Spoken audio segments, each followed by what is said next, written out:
Hello bachcho, let's see the question. And the question says that it is known that exposure to carbon monoxide is harmful to animals because option A, it reduced CO2 transport, option B, it reduces oxygen transport, option C, it increases CO2 transport, option D, it increases oxygen transport. तो आ जाओ बच्चों, थोड़े से की concept के ऊपर बात कर लेते हैं, कॉन्सेप्ट को तगड़ा करके समझेंगे तो फिर कोई भी दिक्कत नहीं होगी, कोई भी क्वेश्चन आ जाएगा हम फोड़ के निकलेंगे, हम ही फोड़ के निकलेंगे यहाँ पे। तो देखो बच्चों, अब अगर क्या हुआ, कार्बन मोनोक्साइड क्या हुआ, कार्बन मोनोक्साइड पॉइजनिंग हुआ। क्या हुआ है? कार्बन मोनोक्साइड पॉइजनिंग हुआ है।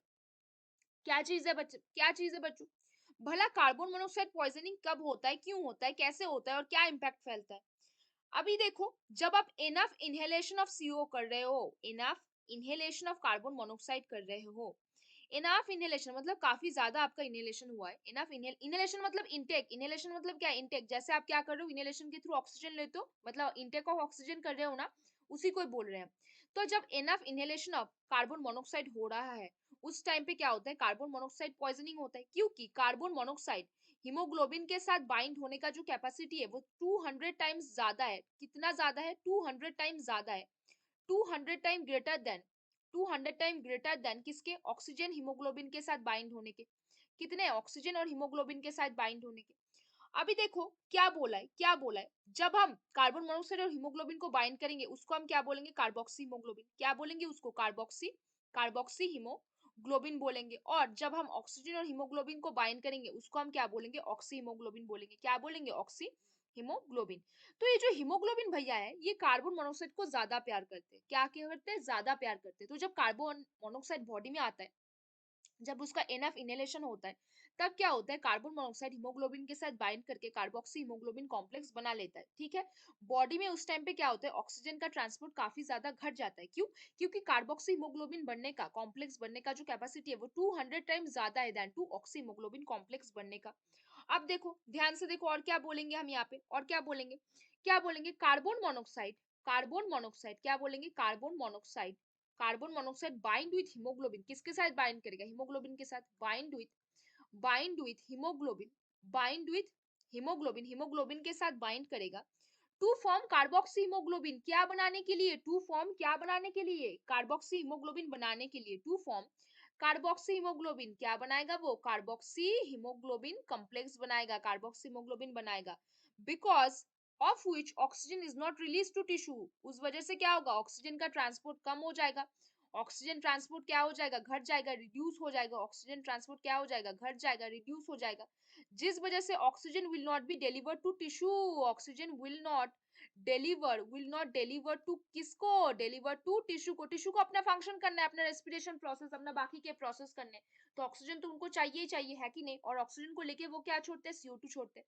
तो हमने ये देखा कि कार्बन मोनोक्साइड पॉइजनिंग पे क्या, कब होता है, कि जब आप enough inhalation of carbon dioxide कर लेते हो, कार्बन मोनोक्साइड कर लेते हो, उस टाइम पे क्या होगा, कार्बन मोनोक्साइड और हीमोग्लोबिन मिलके कार्बोक्सी हीमोग्लोबिन कॉम्प्लेक्स बना लेगा।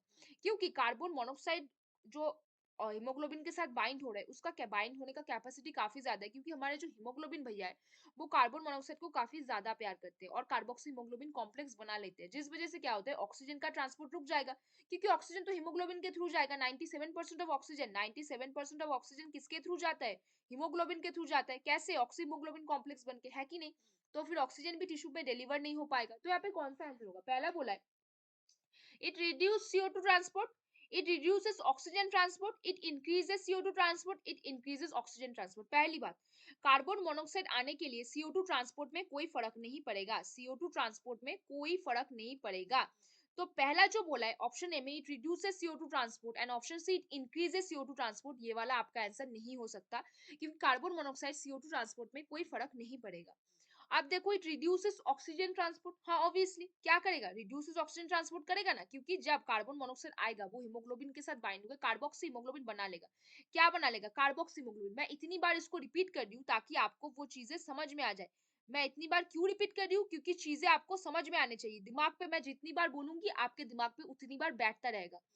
फिर ऑप्शन डी में बोला it increases oxygen transport, possible ही नहीं है, घटा देगा, इंक्रीज कैसे करेगा? नहीं कर सकेगा ना। तो यहाँ पे कौन सा आंसर हो गया बच्चों? बता दो, अब तो बता सकते हो कौन सा हो गया। Option B. कौन हो जाएगा? Option B. तो it is known that exposure to carbon monoxide is harmful to animals. क्यों? क्योंकि इट रिड्यूसेस ऑक्सीजन ट्रांसपोर्ट। और क्या बना लेता है वो? कार्बोक्सी हीमोग्लोबिन कॉम्प्लेक्स बना लेता है, जिसका एफिनिटी 200 टाइम्स ज्यादा होता है that to oxyhaemoglobin complex बनने का। तो यहाँ पे कौन सा सही आंसर हो जाएगा बच्चों? Option B will be the correct answer overall. So बच्चों, hope you understand the question very well. Best of luck बच्चों।